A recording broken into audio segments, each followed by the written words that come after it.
સુરતના ડિંડોલી વિસ્તારમાં 3 વર્ષના બાળકને ઝાડા ઉલટી થતા 108 એમ્બ્યુલન્સમાં બાળક મોતને ભેટ્યું। સુરતમાં ધીમે ધીમે ગરમીનો પ્રકોપ વધતા જાણે રોગચાળોએ માથું ઉચક્યું હોય તેમ ઝાડા ઉલટીના કેસોમાં પણ વધારો થઈ રહ્યો છે। ખાસ કરીને નાના બાળકોને ઝાડા ઉલટીના બનાવો વધી રહ્યા છે। ત્યારે સુરતના નવાગામ વિસ્તારમાં રહેતા એક શ્રમજીવી પરિવારના 3 વર્ષના બાળકને ઝાડા ઉલટી થયા હતા અને 108 મારફતે સારવાર અર્થે હોસ્પિટલ ખસેડવામાં આવ્યો હતો।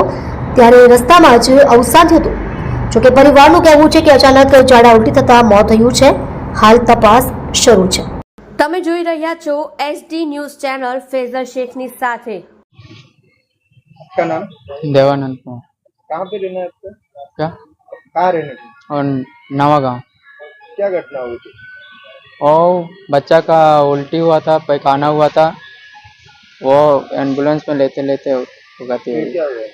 तो यहाँ लाए, एम्बुलेंस में गति हो गया था, यहाँ लाए तो जवाब दे दिया डॉक्टर नहीं रहा।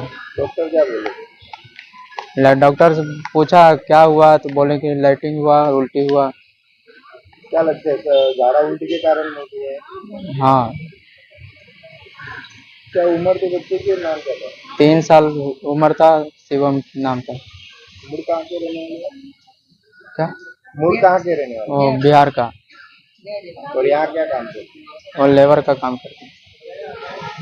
एक ही बच्चे का? 3 बच्चा है, एक लड़की 2 लड़का था। कोई बड़ा बड़ा था? ये बड़ा नहीं था, बड़ा एक मांझिल हुआ था।